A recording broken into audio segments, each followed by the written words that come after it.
After the bullet burst through his mouth and neck, Cesar Kimbirima lay in the long grass, thought of his family, and waited to die. He had been shot before, of course. 3 times in fact. Leg, and arm. But this was the worst. And so, as the sky started spinning, and his consciousness faded to black, he thought it was over. His life would end in the long grass, while his blood poured into the dry Angolan earth. More than 20 years later, that dying soldier pours pints at the pub he manages in South London. As he chats to punters, and waves to babies in prams, there is no hint of Cesar Kimbirima's former life. No hint, that is, unless you look closely at his neck. Because there, just above his collar, is the scar.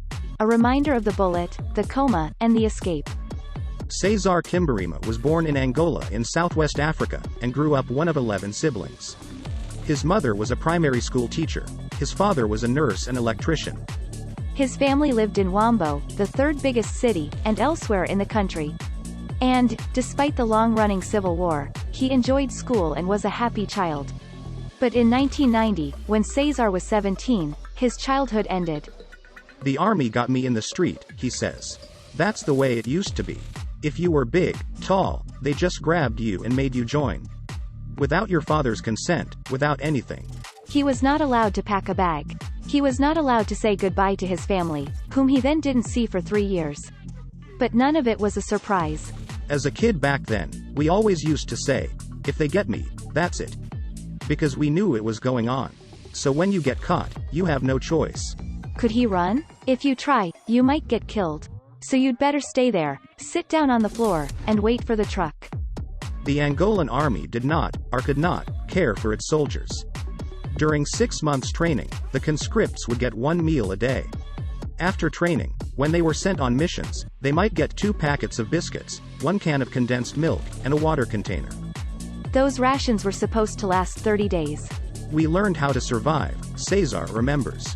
If you get a plastic bag, wrap it round the leaves, and seal the end, the tree will sweat. And when it starts dripping, that's water. He was shot for the first time aged 18. In the leg, he says. We used to camp, to protect villages in the Civil War. Left-wing forces came down and attacked us. We were kids, we had no experience. Cesar was shot twice more, in separate incidents, before the attack that nearly killed him.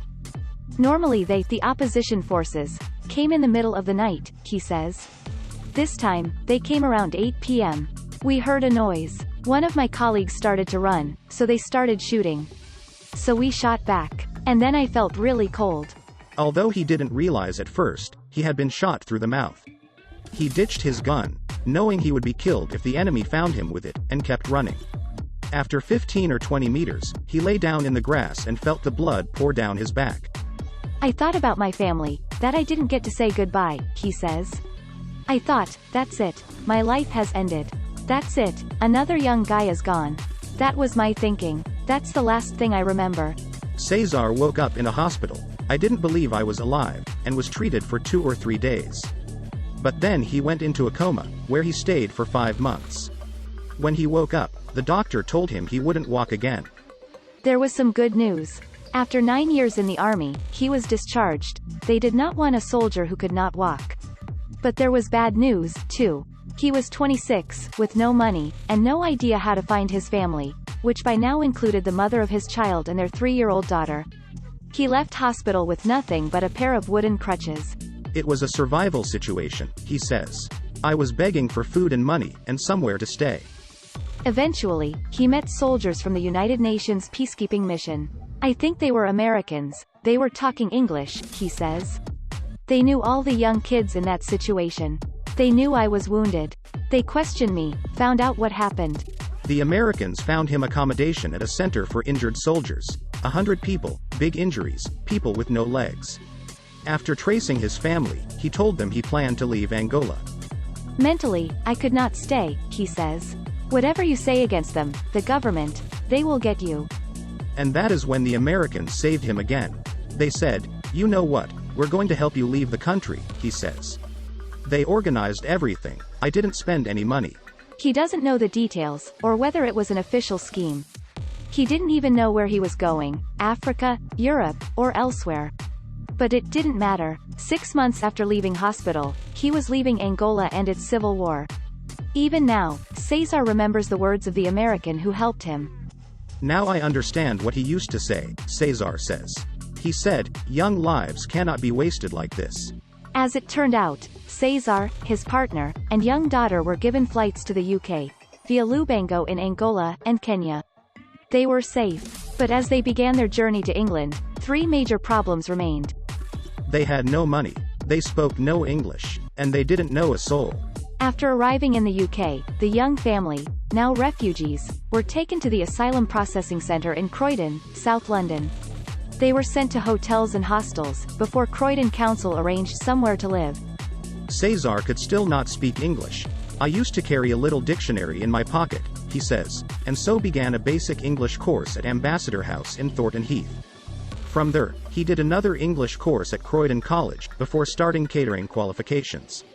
He wanted a job. I can't be depending on government, I don't work that way, and, via the job centre, learned of vacancies at the Richmond Crompton pub, part of the Wetherspoons chain, in nearby Bromley. But it's fair to say he wasn't familiar with the chain's cheap and cheerful culinary style. I had taken my chef's set in a case, knives and so on, Cesar says. The woman who interviewed me said, "What's that?" I told her it was my chef's set and she started laughing. I didn't understand why. She took me into the kitchen and said, "Look, that's our kitchen." It was a microwave, a fryer. At first I was shocked. But then I thought, I am fine, I will do it.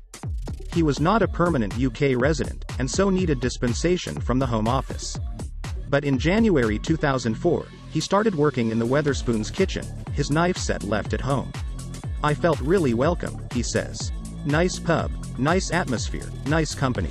3 years later he moved to front of house, climbed the ladder, and in January 2014 became manager of the Broccoli Barge Wetherspoons.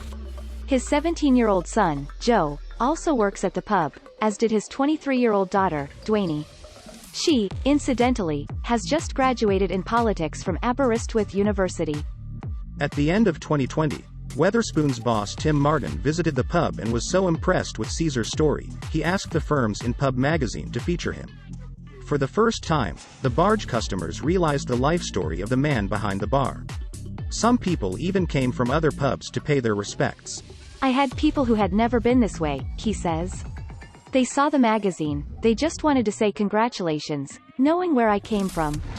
Since arriving in the UK, Cesar has been back to Angola once, in 2014, to get documents. It was one of the scariest things I've been through, he says. The flight was fine, but the airport was scary, soldiers everywhere, guns everywhere. When I boarded the plane to come back, I was so relieved. His future, then, is in the UK, and he intends to keep working hard at Wetherspoons for his family and 4 children, the youngest of whom is 4. When you're a kid, if you have a very good life, you probably don't feel it, he says. But if you didn't have a good life, or if something happens, like when I was forced into the army, you know about it. I don't want to see my kids face the same issues. I want to do something better for them. And with that, the manager of the Broccoli Barge leaves his office, walks down the stairs, and gets back to the pub, chatting to punters, waving at babies, the scar on his neck only just visible. Follow Owen on Twitter at Owenamos.